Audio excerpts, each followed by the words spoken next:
بسم اللہ الرحمن الرحیم۔ السلام علیکم۔ لالچ اور دیوانگی۔ بڑے بڑے پہاڑوں کے سائے میں ویرانی سے لپٹے ایک دور افتادہ گاؤں میں وقت آہستہ آہستہ سانس لیتا تھا۔ وہاں زندگی آسان نہیں تھی۔ روٹی، صبر اور دعا، یہی لوگوں کا کل سرمایہ تھا۔ اسی گاؤں میں ایک عورت رہتی تھی جس کا نام فرح تھا۔ فرح قسمت کی ماری ہوئی تھی۔ شوہر کو برسوں پہلے مٹی دے چکی تھی اور اب اس کے ساتھ صرف اس کا ننھا بیٹا سلیمان تھا جو اس کی دنیا، اس کی دعا اور اس کی کمزوری سب کچھ تھا۔ فرح تنہا تھی، نہ کوئی بھائی پاس، نہ بہن، نہ کوئی سہارا۔ اس کی ماں ایک دور دراز گاؤں میں رہتی تھی اور غربت کے باعث برسوں سے ملنا بھی نصیب نہ ہوا تھا۔ فرح دن بھر لوگوں کے گھروں میں کام کرتی، لکڑیاں اکٹھی کرتی اور رات کو تھکے ہوئے جسم کے ساتھ اللہ کے حضور ہاتھ اٹھا کر بس ایک ہی دعا مانگتی، یا اللہ میرے بچے کو کبھی محتاج نہ کرنا۔ لیکن انسان کمزور ہے اور کمزوری میں جب خواہش جنم لے لے تو وہ دعا کو بھی دبا دیتی ہے۔ فرح اکثر امیروں کے گھروں میں کام کرتے ہوئے چاندی کے برتن، چمکتے زیورات اور آسائشیں دیکھتی تو اس کا دل کانپ اٹھتا۔ وہ سوچتی، کاش یہ سب کچھ میرا ہوتا، کاش میں بھی کبھی سکھ دیکھتی۔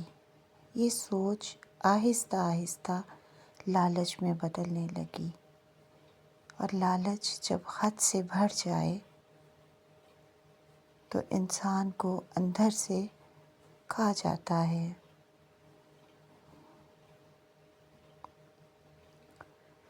ایک شام جب سورج ڈھل رہا تھا اور پہاڑ سیاہ سایوں میں بدل رہے تھے، فرح اپنے بیٹے کے ساتھ جنگل سے واپس آ رہی تھی۔ سلیمان خوشی خوشی پتھروں سے کھیل رہا تھا۔ اچانک فرح کی نظر ایک اجنبی غار پر پڑی جہاں سے عجیب سی روشنی نکل رہی تھی۔ دل میں خوف تھا مگر اس سے بڑا احساس لالچ تھا۔ وہ غار میں داخل ہو گئی۔ اندر ایک گرجدار آواز گونجی جیسے زمین بول رہی ہو، جو چاہو لے لو مگر یاد رکھنا اساس کو مت بھولنا، کیونکہ اساس کھو دیا تو سب کھو دو گی۔ فرح نے آواز کو نظر انداز کر دیا۔ جیسے ہی اس کی نظر سونے، جواہرات اور خزانوں پر پڑی، وہ بدل گئی۔ وہ ماں نہ رہی، وہ انسان نہ رہی، وہ پاگلوں کی طرح ہنسنے لگی، سونا سمیٹنے لگی، خود سے باتیں کرنے لگی۔ اب میں غریب نہیں رہوں گی، اب میرا بچہ شہزادہ بنے گا۔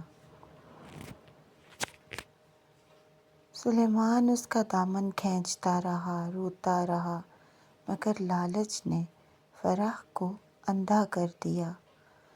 تھا، آواز پھر آئی، وقت ختم ہو رہا ہے، اساس کو بچا لو، مگر اس کے کان بند تھے۔ اساس کیا ہے یہ اس کو سمجھ نہیں آ رہا تھا، البتہ سونا اس نے جیب بھر کے اکٹھا کیا، اپنے دوپٹے کی گٹھری بنائی۔ اس نے سونے کی بھر بھر کے زمین لرزی، غار بند ہونے لگا اور وہ سونے کی گٹھری اٹھا کر باہر بھاگی۔ اسے خزانے کی لالچ میں یہ بھی نہ یاد رہا کہ اس کا بچہ بھی اس کے ساتھ تھا۔ باہر آ کر وہ سونے پر گر پڑی، ہنستی رہی، پھر اچانک اس کی ہنسی چیخ میں بدل گئی۔ سلیمان غار میں بند ہو چکا تھا۔ فرح چیخ چیخ کر پتھروں سے ٹکرائی، مگر اب سب ختم ہو چکا تھا۔ اس دن کے بعد سے فرح زندہ لاش بن گئی۔ وہ سونے کے ڈھیر کے ساتھ بیٹھ کر کبھی ہنستی، کبھی روتی، کبھی بچے سے باتیں کرتی۔ لوگ کہتے تھے وہ پاگل ہو گئی ہے۔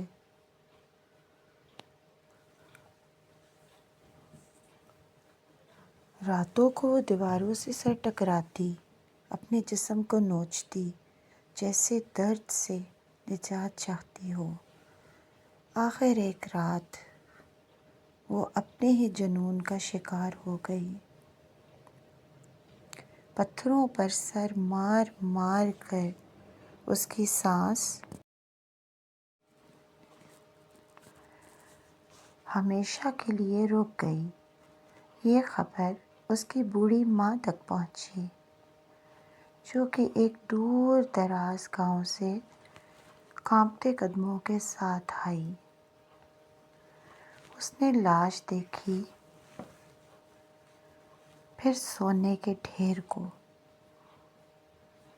وہ زمین پر بیٹھ گئی اور بس اتنا بولی، اس دولت کا میں کیا کروں؟ میں نے اپنی بیٹی کھو دی، میں نے اپنا نواسہ کھو دیا۔ پھر اس نے سونے کو دھتکار کر کہا، یہ لالچ اللہ کی آزمائش تھی اور میری بیٹی ہار گئی۔ یہ کہانی ہمیں یہ سکھاتی ہے